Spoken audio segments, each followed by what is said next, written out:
El progreso del imperio exige ingentes cantidades de minerales y metales. El ejército demanda miles de toneladas de hierro, plomo y otros metales para la fabricación de armas y maquinaria bélica. El bienestar y lujo deseado por buena parte de los ciudadanos romanos y las obras públicas precisan de grandes cantidades de piedra, plomo, mármol, cinabrio y piedras preciosas. El Estado emplea plata, estaño, cobre y oro para acuñar moneda. Para atender la ingente demanda, la poderosa ingeniería romana se pone al servicio de la explotación de los recursos mineros.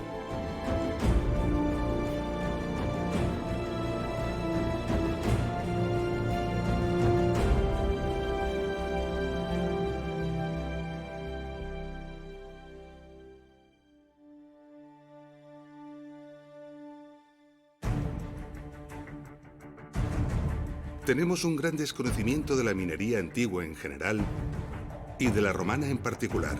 Hasta hace muy poco no se han comenzado estudios serios y cuidadosos sobre los yacimientos arqueológicos conocidos. Pero afortunadamente en los últimos años, algunos estudiosos y especialistas han logrado excepcionales y admirables avances. A pesar de las enormes dudas que todavía hoy nos asaltan, el conocimiento que hasta este momento se ha logrado nos ofrece una imagen de la minería romana que nunca habíamos imaginado. Para conocer cuáles fueron los esfuerzos y la extraordinaria ingeniería minera que Roma desplegó, iniciaremos un apasionante viaje por algunos de los yacimientos mineros romanos más espectaculares, todos ellos situados en la península ibérica, probablemente el territorio minero más rico del imperio.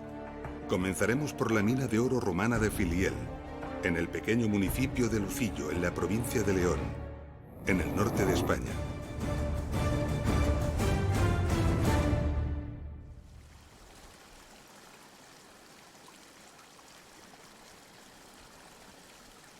Este es el río Duerna, un río modesto y discreto de tan solo 54 kilómetros de longitud. En él, los romanos encontraron concentraciones de oro relevantes.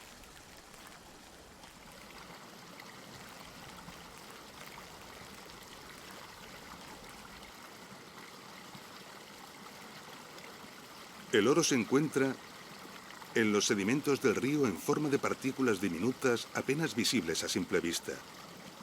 Separarlo del resto de materiales supone todo un reto, pero aprovechando la alta densidad y elevado peso del oro, los romanos concibieron un ingenioso proceso para extraerlo.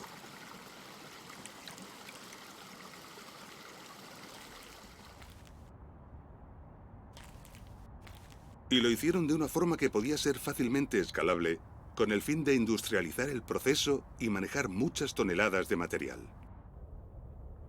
Las enormes dimensiones que adquirieron así las explotaciones mineras dejaron importantes huellas en el territorio.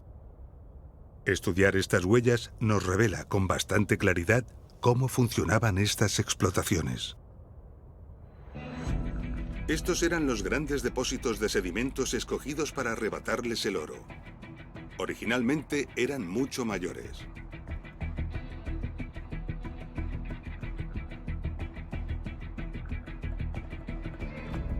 Numerosos canales traían grandes cantidades de agua hasta el frente.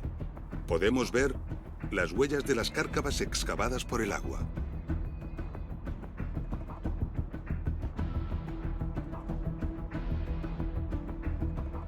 El agua, junto con los sedimentos que arrastraba, era concentrada y conducida hacia estas zanjas. En ellas se situaban los canales de lavado. En el inicio de estos canales de lavado, las rocas grandes eran retiradas manualmente y depositadas a un lado formando grandes montículos. Estos montículos hoy en día reciben el nombre de murias y son uno de los restos más característicos de los yacimientos mineros romanos de este tipo. Retiradas las rocas grandes, el agua avanzaba a lo largo del canal de lavado donde ramajes trenzados y otros obstáculos retenían las partículas de oro más gruesas. Y después, pieles de animales retenían las partículas de oro más finas. El agua, junto con el material de desecho, era dirigido valle abajo, hacia el río. La acumulación de los materiales de desecho al final de los canales de lavado es otra de las grandes huellas características que tienen este tipo de explotaciones mineras. El proceso era continuo y tremendamente eficaz. A medida que los grandes depósitos de sedimentos se disolvían, los canales de lavado eran ampliados o desplazados. Las grandes acumulaciones de piedras, las murias, crecían a lo largo de ellos. Y también las acumulaciones de desechos al lado y final de los canales. Todo el proceso y su evolución explica la imagen final de esta explotación, que ocupa más de 20 kilómetros. El oro se acumuló en los filones de cuarzo, emplazados en pizarras y cuarcitas, cuando estos se crearon mediante complejos fenómenos geológicos. Algunos ríos obtienen el oro que transportan cuando, en su proceso de erosión del terreno por el que circulan, atraviesan alguno de estos filones. Es lógico pensar que el agua del río atraviesa una parte del filón y que por lo tanto quedará mucho más oro atrapado en los filones que quedan por erosionar. Lo inteligente, por tanto, era localizar y explotar estos filones. Iremos hasta la ciudad portuguesa de Valongo, muy cerca de la gran ciudad de Oporto.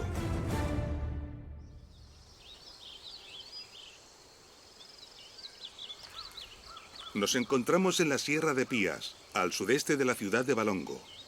Por este desfiladero transcurre el río Ferreira.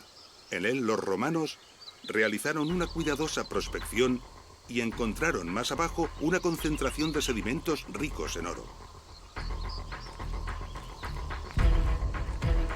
Se trataba de un depósito de sedimentos de unos 300 metros de largo por unos 100 metros de ancho, unas 450.000 toneladas de tierras auríferas. Para poder mover los sedimentos y lavarlos, los ingenieros romanos decidieron captar agua del propio río.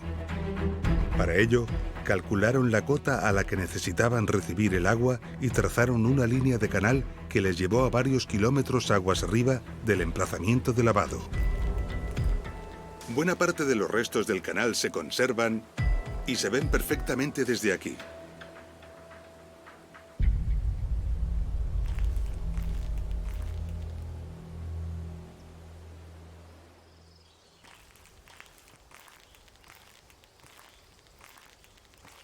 Estamos andando por parte del trazado del canal ya muy destruido.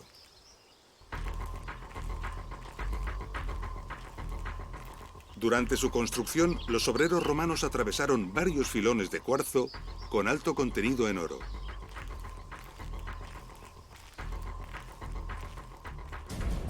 Originariamente, estos filones, antes de la existencia del desfiladero, eran continuos. El río los dividió al horadar el desfiladero. Por lo tanto, estos filones continúan en el otro margen y también fueron explotados. Pero los filones debieron de ser tan ricos y de tan grandes dimensiones que, en algún determinado momento, se decidió la explotación a cielo abierto.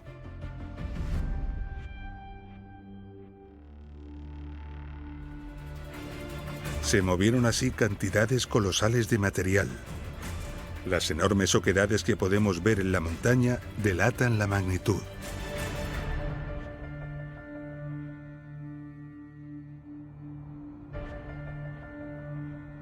Los senderos y caminos recorren multitud de excavaciones y huecos mineros de origen romano que los caminantes observan con curiosidad, aunque no comprendan muy bien cómo se originaron.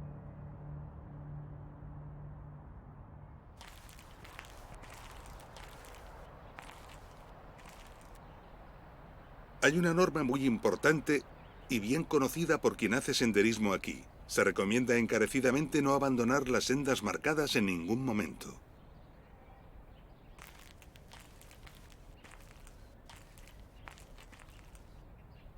El motivo es porque entre la vegetación, discretos y ocultos, se esconden cientos de peligrosos pozos. Algunos como este alcanzan los 80 metros de profundidad. Algunos de los pozos están cubiertos con una losa o están balizados, pero la mayor parte de ellos están al descubierto y representan un enorme peligro para aquellas personas que anden fuera de las rutas señalizadas.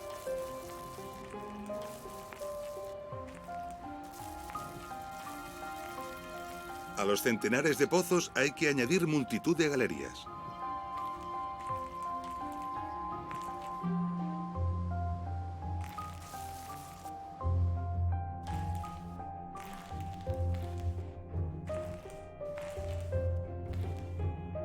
Muchas de estas galerías, tras cientos de metros de recorrido, llevaban a grandes huecos de explotación.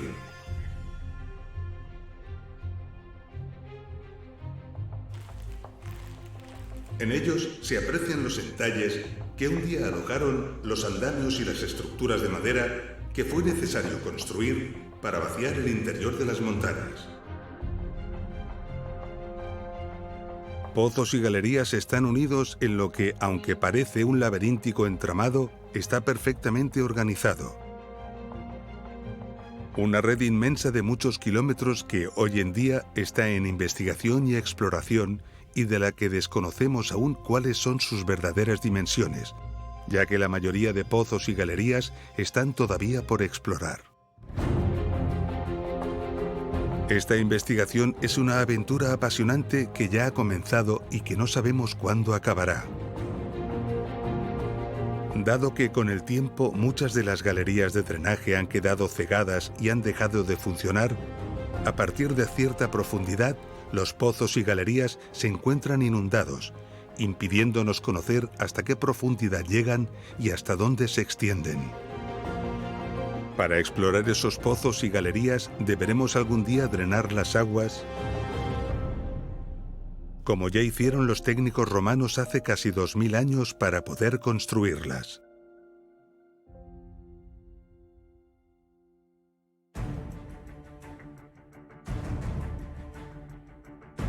El colosal complejo minero de Valongo lo forman cientos de pozos y kilómetros de galerías que se extienden en un territorio de unos 50 millones de metros cuadrados, el equivalente a unos 5.000 campos de fútbol.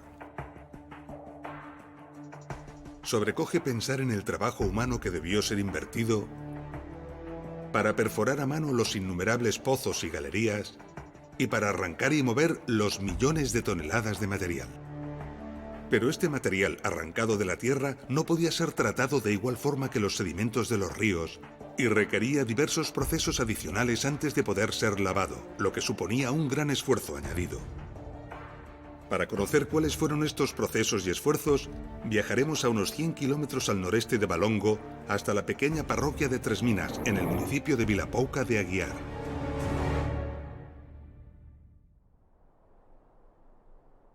Tres Minas es un lugar que no se encuentra de paso a ningún lado y que sufre el fenómeno generalizado de la despoblación rural. Su densidad de población no supera los 10 habitantes por kilómetro cuadrado. Sin embargo, en Tres Minas se encuentra uno de los yacimientos mineros antiguos más importantes que está comenzando a atraer a un gran número de visitantes. La visita al complejo minero de Tres Minas comienza en este mirador. Desde aquí podemos ver la Corta de Ribeiriña. En minería, una corta, también llamado tajo, es el hueco que se crea al retirar el material y por lo tanto el lugar de avance de la explotación minera. En la explotación minera de Tres Minas hay 3 cortas. Una de pequeñas dimensiones, la Corta de Lagoiños, y 2 mucho mayores, la Corta de Covas y la Corta de Ribeiriña.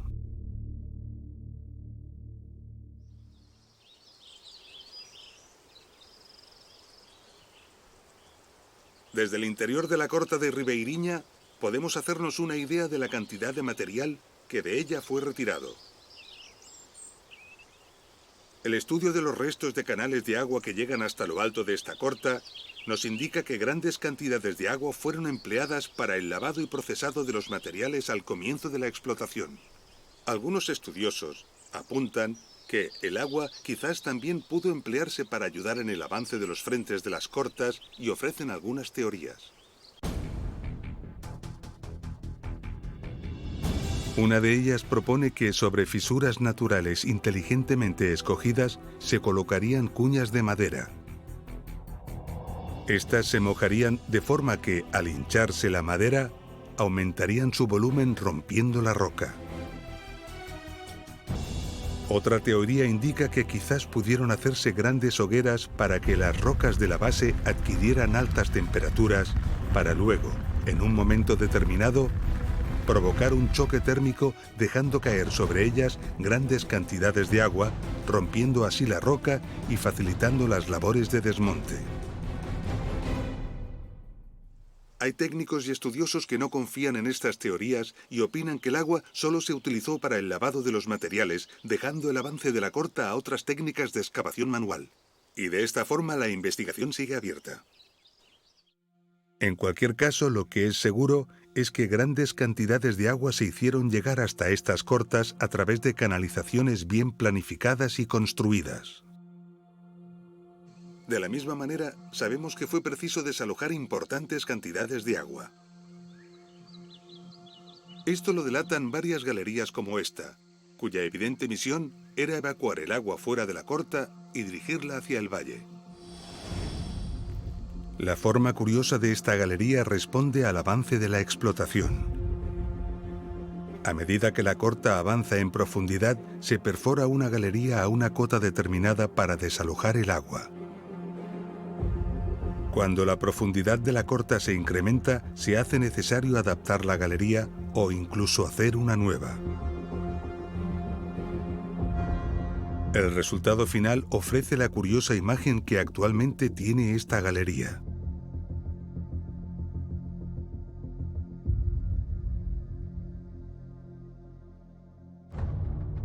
Aquí, en la Corta de Cobas, se han conservado un buen número de galerías cuyo estudio nos delata cuál fue el proceso de explotación.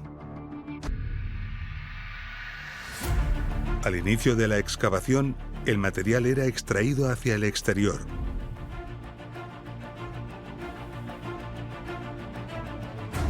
A medida que la explotación avanzaba, sacar el material en vertical se hacía más difícil, por lo que, en un momento dado, se abrieron galerías para sacar el material en horizontal. Pero cuando la corta se hizo aún más profunda, se decidió construir una gran galería de extracción que permitiera transportar el material hacia el valle. El lugar más adecuado donde construir unas grandes instalaciones para procesar el material.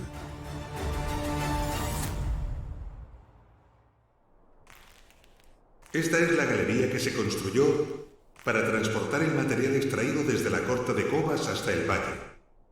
Y al igual que ocurrió en la Corta de Ribeiriña, en la Corta de Cobas también fue necesario desalojar el agua hacia el valle. Por lo tanto, parece inteligente aprovechar esta galería construida para transportar el material, utilizándola también para drenar el agua. Y así se hizo. La convivencia de ambos usos condicionó el diseño de la galería. Por la parte izquierda se desalojaba el agua, por la parte derecha circulaban los carros cargados con el material. Sus huellas quedaron claramente marcadas en el suelo.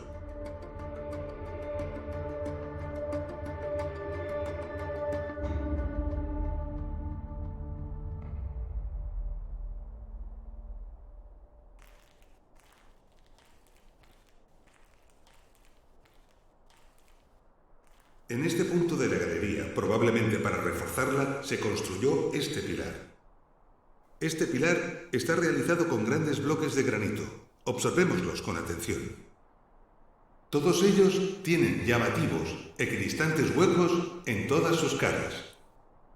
¿Por qué?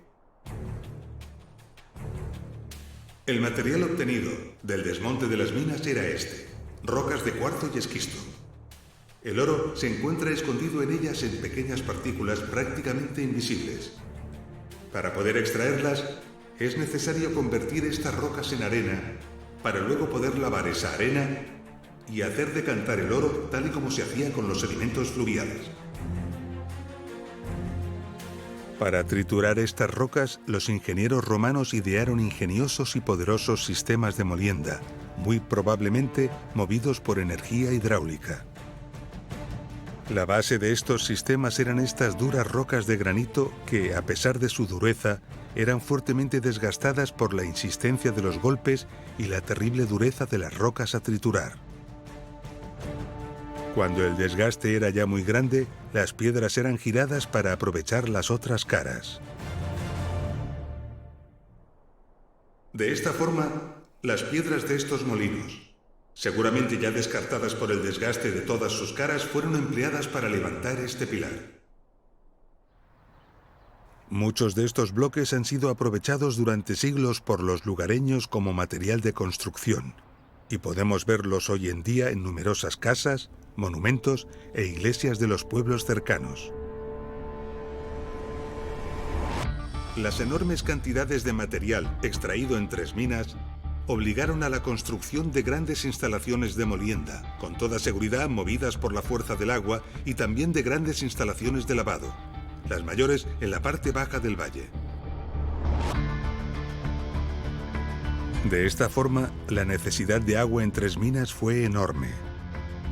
Para garantizar el suministro, fue necesario captar el agua de diferentes ríos y manantiales y construir una compleja red de canales de varios kilómetros de longitud para transportarla a los lugares requeridos de la explotación. Pero no solo era importante el lugar preciso al que debía llegar el agua para su utilización, sino también su caudal y la fuerza con la que ésta incidía en cada sitio. Los ingenieros romanos incorporaron embalses y depósitos de agua con el fin de regular los caudales y la energía hidráulica.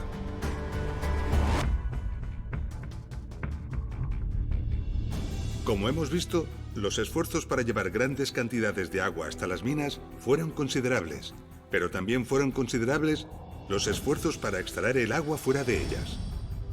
A cierta profundidad, los operarios topaban a menudo con las aguas subterráneas, bien provenientes de las filtraciones de la superficie o del nivel freático. Estas aguas impedían el avance y dificultaban los trabajos. En estas circunstancias era preciso drenar el agua al exterior. Esto suponía un nuevo reto. Viajemos hasta la moderna ciudad de Irún, en la provincia de Guipúzcoa, en el norte de España.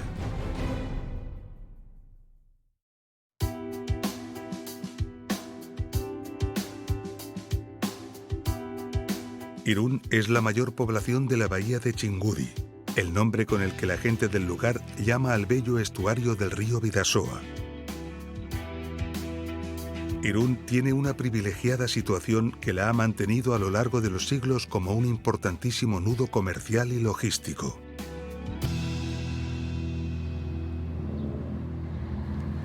En 1969 se descubrieron aquí, en Irún, importantes restos arqueológicos romanos.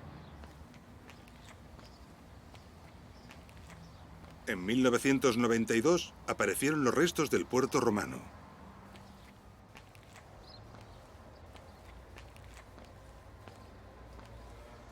Los sucesivos estudios apuntaron a que todos estos restos pertenecieron a la antigua ciudad de Oyaso. Todo esto dio lugar en 2006 a la apertura de este magnífico museo, el Museo Romano de Oyaso.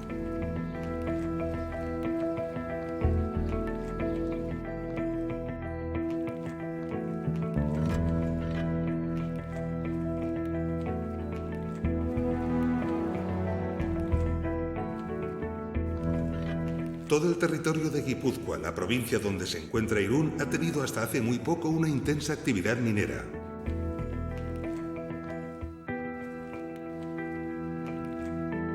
Sabemos que también la tuvo en época romana.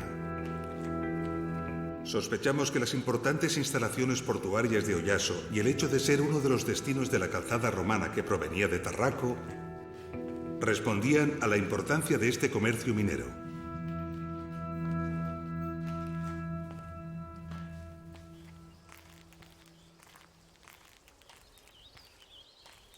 Una de las explotaciones mineras cercanas a Oyaso son las llamadas minas de Arditurri.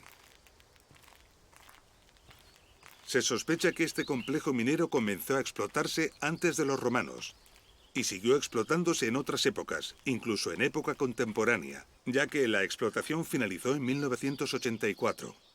De Arditurri se ha extraído plata, plomo, hierro, zinc y fluorita. Los numerosos restos de las explotaciones mineras de todas las épocas ofrecen aquí un paisaje minero impresionante. La puesta en valor del lugar, situado en uno de los portales de acceso al Parque Natural de Ayacuarría, ha convertido este sitio en un atractivo cultural y turístico de visita obligada.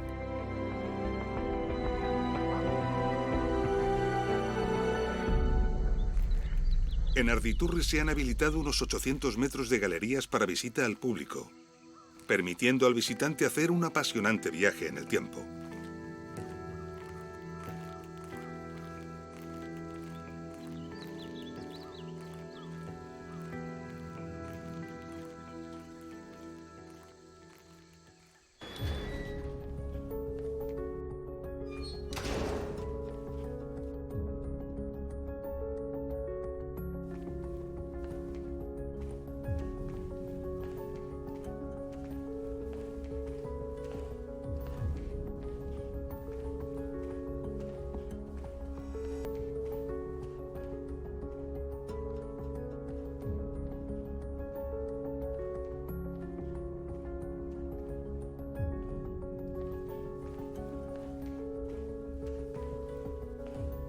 La explotación de esta mina durante los siglos XIX y XX destruyó gran parte de la mina romana. Pero importantes vestigios de pozos, rampas inclinadas y numerosas galerías de evidente origen romano han perdurado.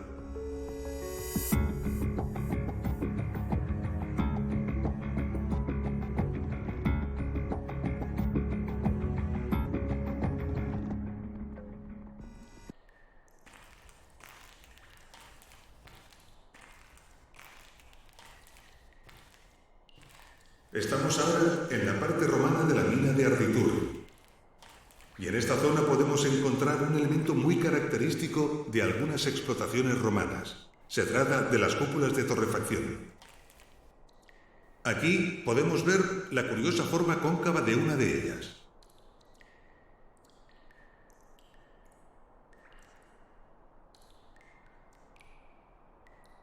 Con esta técnica se lograba avanzar en los sucesivos frentes de explotación.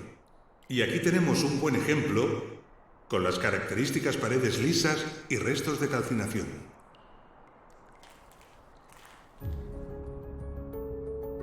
La torrefacción consistía en quemar junto a los filones grandes cantidades de madera. El calor debilitaba y fracturaba las rocas, facilitando la dura labor de romperlas. Cuando se empleaba esta técnica, quedaba la curiosa y característica forma cóncava.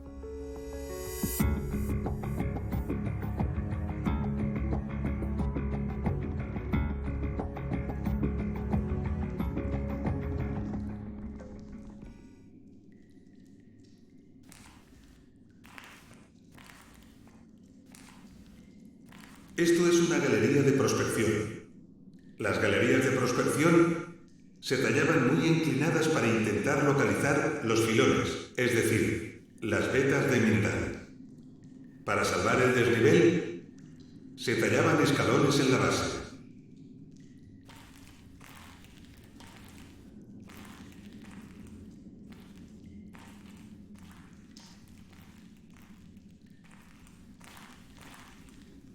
Muchas galerías de prospección, como es el caso de esta, no debieron dar el fruto previsto y el avance fue abandonado.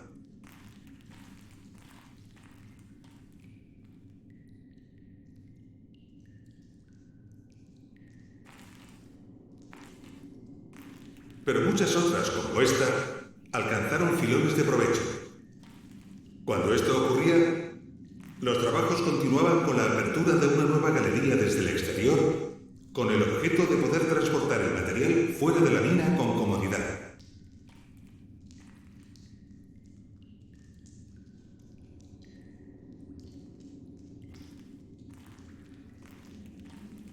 El acabado de estas galerías de acceso y transporte de material, a diferencia de las galerías de explotación, era muy cuidado. Las paredes se remataban con el habitual tallado meticuloso a base de golpe de pico, pudiéndose ver también los huecos para las lucernas. Y dado que la galería estaba destinada a la circulación, dejaban el suelo bien nivelado y acondicionado. Podemos apreciar también el canalillo de desagüe.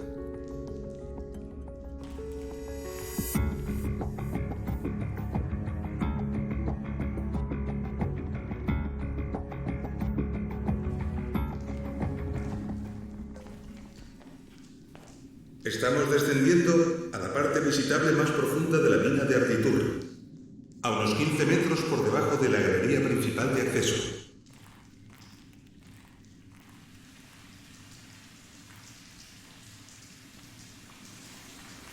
A estas profundidades estamos por debajo del río Oyarzún y las filtraciones de agua son abundantes y permanentes.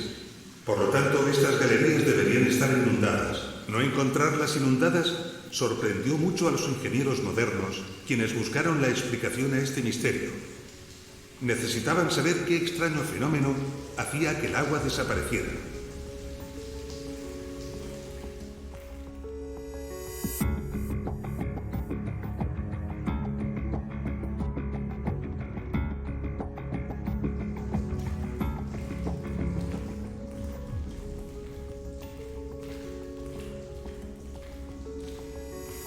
Y siguiendo el agua, encontraron la respuesta aquí.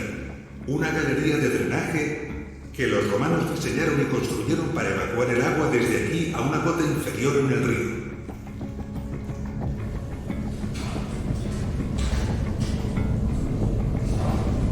Gracias a ella, gran parte de la mina, la parte más rica del filón, no quedaba inundada y podía ser explotada. Al fondo, el ruido delata la gran cantidad de caudal y presión que llega a alcanzar el agua al final de la galería.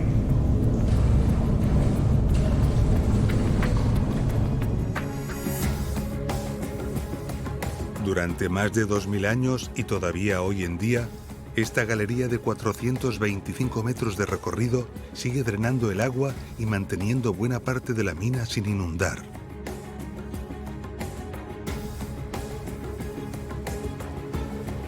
Durante siglos, los lugareños se refirieron al agua que de ella salía como una potente fuente natural de agua subterránea, sin sospechar su autoría romana ni su proveniencia de la mina.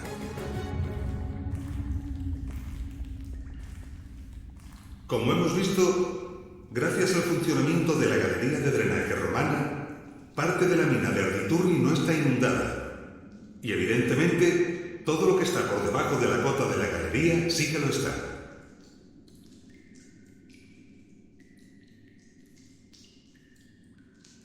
La explotación moderna de la mina de Arditurri avanzó por debajo de este nivel gracias a que disponían de máquinas modernas para bombear y evacuar el agua. Pero ¿cuál fue la sorpresa de los ingenieros modernos cuando descubrieron que también había evidencias de explotación romana mucho más abajo, al menos 25 metros más abajo? ¿Cómo lo hicieron?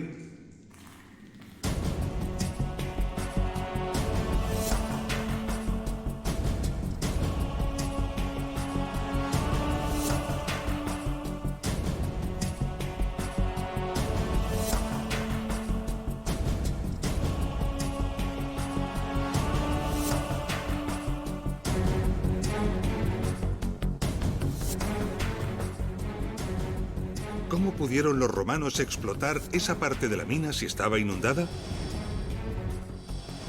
Para contestar a esta pregunta viajaremos hasta el municipio de Riotinto, en la provincia española de Huelva, al sudoeste de la península ibérica.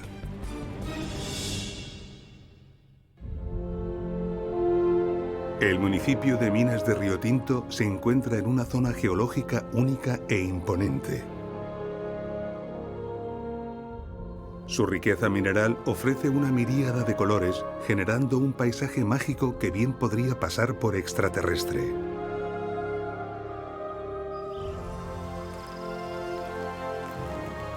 El municipio recibe su nombre del río que lo atraviesa, el río Tinto, conocido por el tinte rojizo de sus aguas.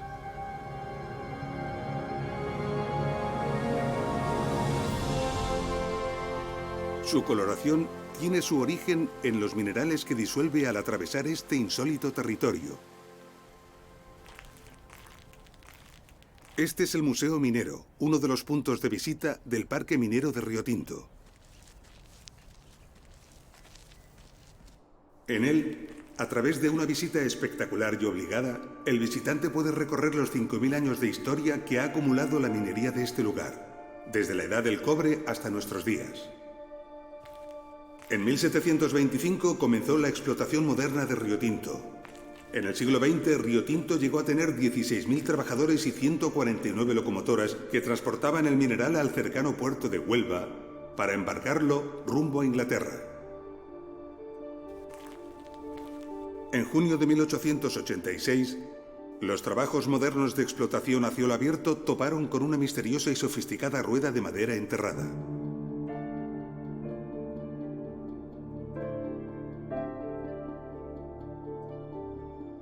Y no fue la única. Diversas ruedas similares se encontraron en los años posteriores. En algunos casos se intuían los huecos de las galerías en las que fueron instaladas. En el Museo de Huelva podemos ver una de estas ruedas.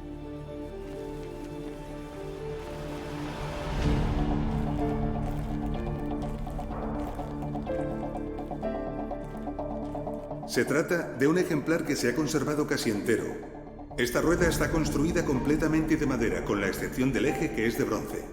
Tiene 4,20 metros de diámetro y 50 radios, y cuenta también con 25 cangilones o cajones.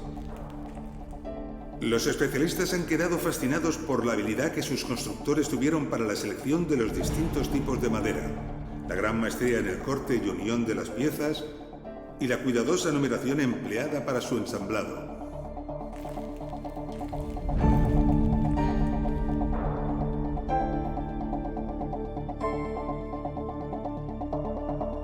La datación con carbono 14 sitúa el origen de la rueda del Museo de Huelva hacia el siglo I a.C., lo que confirma la sospecha de su origen romano. Se han encontrado en el área de Riotinto restos de más de 40 de ellas. Los estudios de estos restos y los huecos en que fueron encontrados indican que estas ruedas trabajaban por parejas, situadas a distintos niveles y de forma escalonada.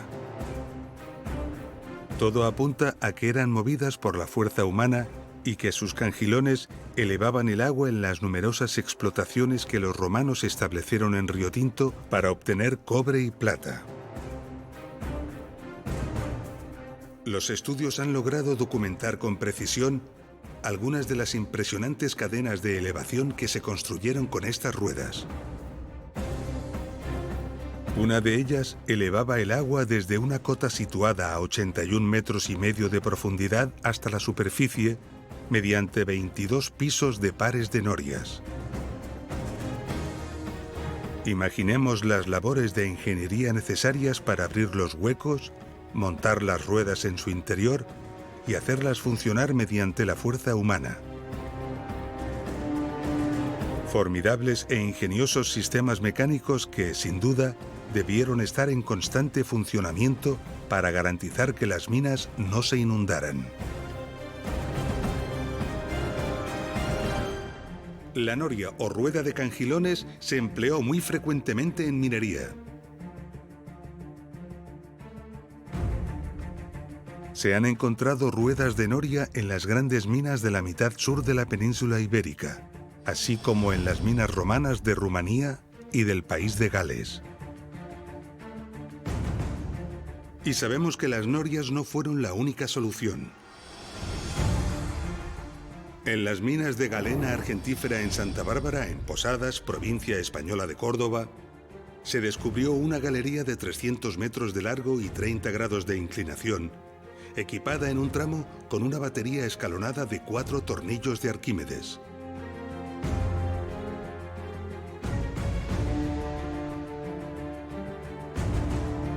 En la cantera Emilia, en la provincia española de Murcia, Y en las minas de Sotiel, en la provincia española de Huelva, se encontraron bombas impelentes de doble pistón. Máquinas que presentan una construcción muy precisa, normalmente realizadas en fundición de bronce, cuyos pistones y cilindros, cuidadosamente pulidos y ajustados, impulsaban el agua mediante el accionamiento de una palanca.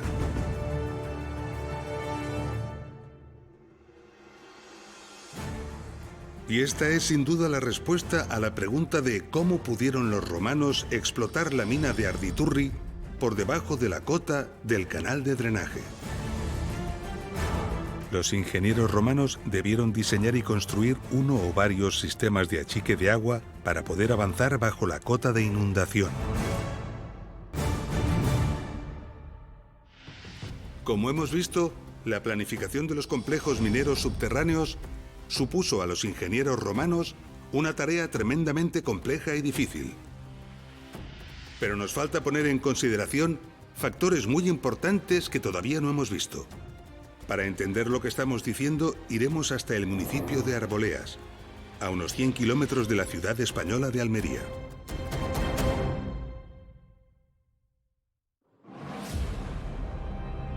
Arboleas tiene unos 6.000 habitantes y es uno de los pocos municipios del bello valle de la Almanzora que logra crecer gracias a una acertada estrategia de futuro. Pieza fundamental de esta estrategia es la puesta en valor de sus minas romanas. Nos encontramos en Arboleas, que está abriendo al público la mina romana del Espejuelo.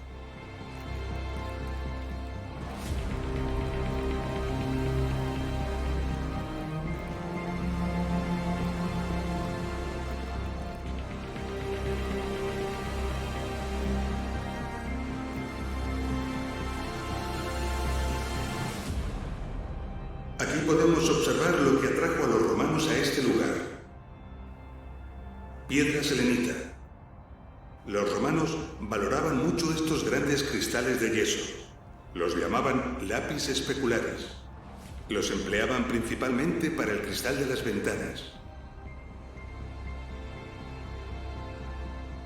En este punto podemos contemplar la técnica empleada para extraerlos, observando los golpes de cincel originales que han perdurado.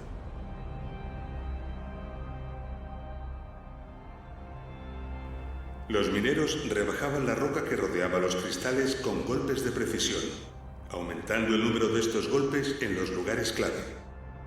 Una vez que el cristal quedaba expuesto, golpeaban en los laterales para desprenderlo.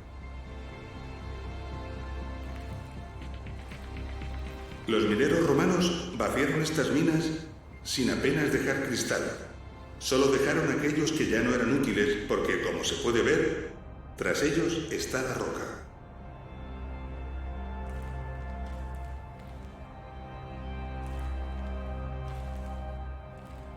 Podemos ver aquí, sin embargo, una gran cantidad de lapis specularis que no fue extraída. ¿Por qué? La respuesta a esta pregunta es la que principalmente nos ha traído hasta aquí. La presencia de esta gran pieza de lapis specularis responde a un cálculo intencionado y fue dejada aquí por un motivo muy importante.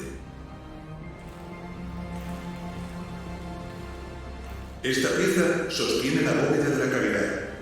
Sin ella, gran parte del techo se vendría abajo. No planificar bien estos aspectos podría significar la muerte de los mineros.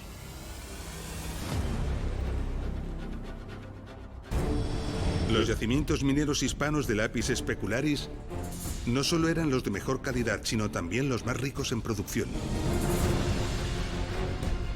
Para hacernos una idea de las cifras que se llegaron a manejar, viajaremos hasta el municipio de Osa de la Vega, en la provincia de Cuenca, en el centro de la península ibérica.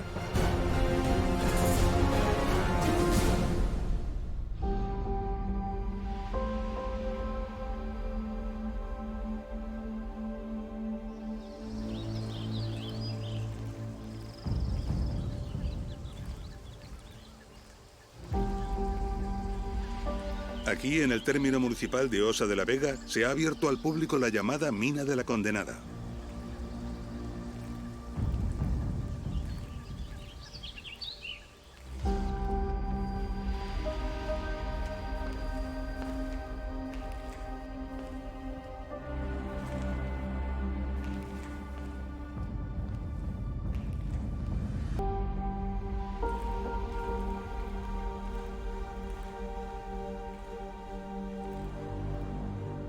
La mina de la Condenada presenta una trama laberíntica, pero perfectamente calculada.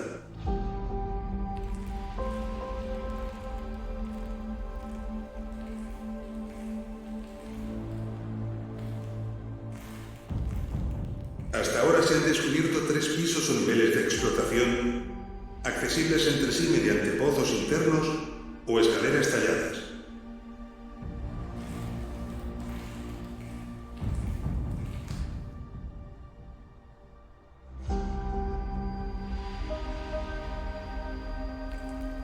También hay galerías y rampas que intercomunican los distintos niveles.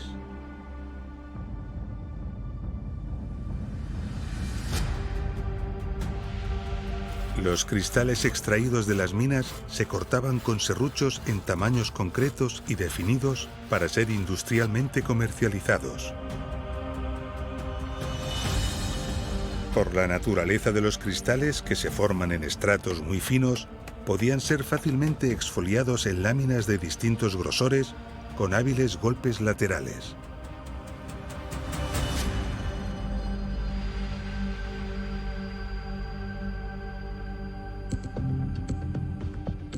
Los investigadores aún se asombran. En estas minas, la dureza de las rocas encajantes que hay que romper y perforar es altísima. Mineros actuales especializados tardan con modernas herramientas casi un mes para avanzar poco más de 10 metros. Las modernas brocas de diamante salen literalmente abrasadas. Y el alcance y la dimensión de las minas ha superado lo imaginable, alcanzando hasta el momento una extensión de unos 150 kilómetros a lo largo del territorio. ¿Cómo pudieron los mineros romanos perforar kilómetros y kilómetros de galerías y pozos en rocas de tal dureza con herramientas de hierro? Esto es algo realmente impresionante. Las cifras que arrojaron la minería romana en este lugar fueron colosales. En el epicentro de estos 150 kilómetros conocidos de explotaciones mineras, había una ciudad dedicada a gestionar todo este comercio. Segóbriga. La visita a Segóbriga supone un fascinante viaje en el tiempo. Sus restos confirman su grandeza y la importancia que tuvo el comercio de lapis specularis en su territorio.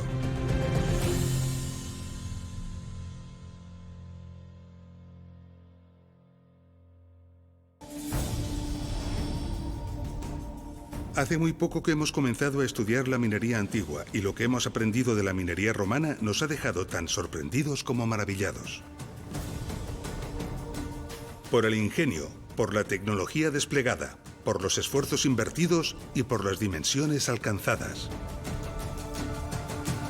Pero aún así, hay una explotación minera romana que supera todo lo imaginable. Nos referimos a la explotación aurífera de las Médulas, en la provincia española de León, en el norte de la península ibérica.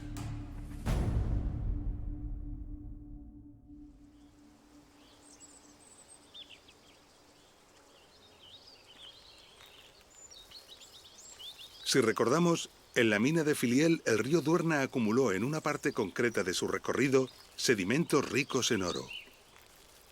Multitud de explotaciones se han desarrollado en estas acumulaciones de sedimentos, grandes depósitos de materiales auríferos que suelen ocupar muchos metros de altura y varios kilómetros de longitud. Algo similar ocurrió en este lugar hace millones de años. Un gran río, o varios, acumularon aquí muchos sedimentos ricos en oro. Pero los condicionantes geológicos que se dieron provocaron que estos sedimentos se acumularan en multitud de terrazas superpuestas, alcanzando enormes espesores y volúmenes.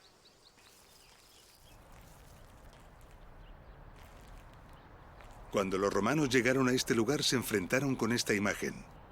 Grandes montañas formadas por enormes cantidades de sedimentos ricos en oro. Un lugar para sacar toneladas de este preciado metal. Pero el reto era imponente porque ¿cómo demoler y disolver montañas enteras? Los ingenieros romanos se enfrentaron al reto y concibieron un plan tan ingenioso y ambicioso que rozaba lo imposible, un plan colosal.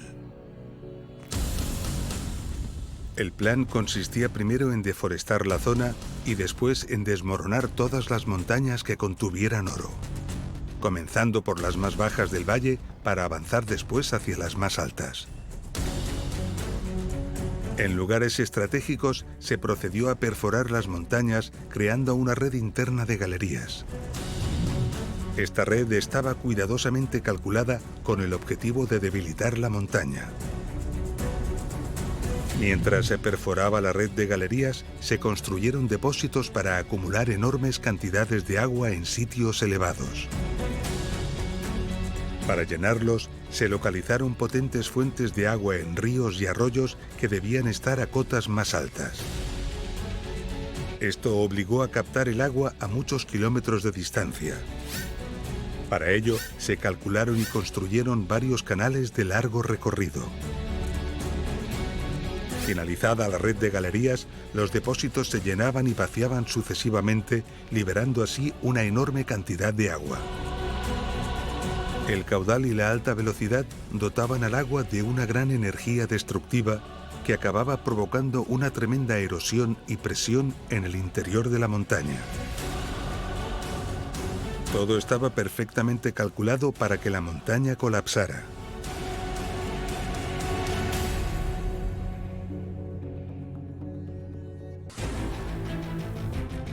Con la montaña literalmente desmoronada, se podía proceder a dirigir el lodo aurífero hacia los canales de lavado, empleando nuevamente grandes cantidades de agua controlada desde los canales y desde los depósitos.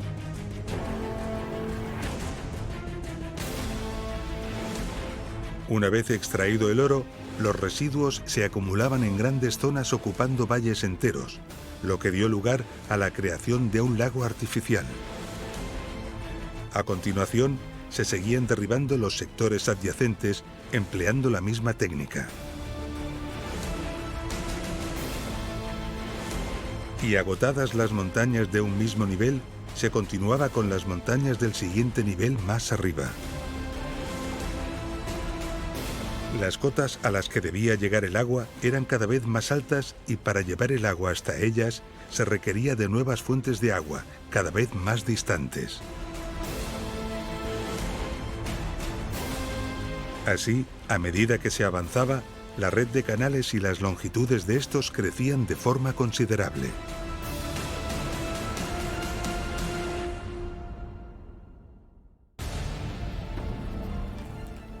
La explotación de las médulas debió de durar más de un siglo y supuso el esfuerzo de miles de hombres. Hoy sabemos que se removieron alrededor de 500 millones de metros cúbicos de material.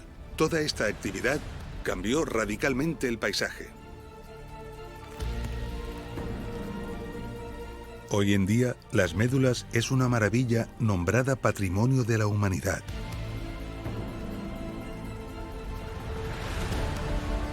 Un símbolo de la obstinación y de la capacidad del esfuerzo y del sacrificio del ser humano.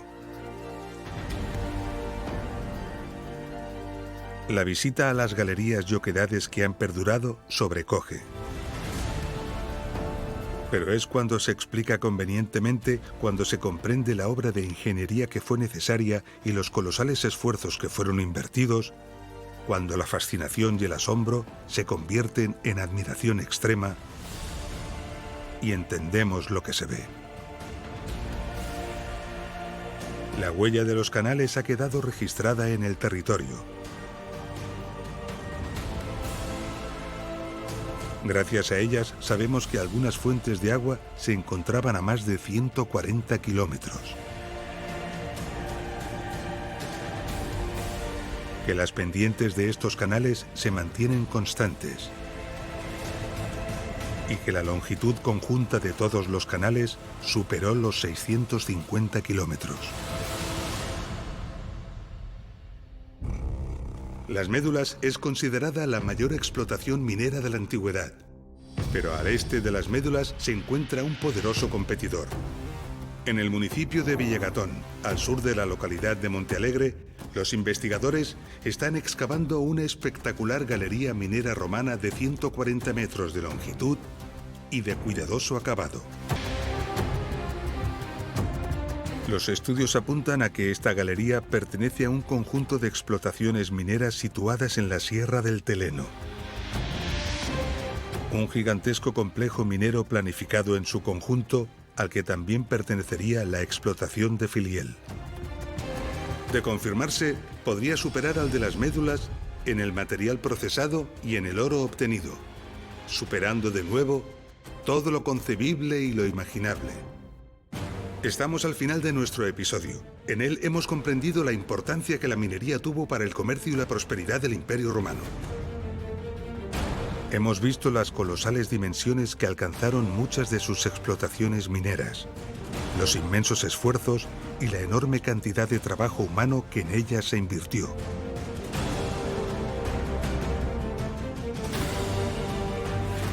Hemos visto parte de los procesos que fueron necesarios para triturar, lavar y extraer los minerales.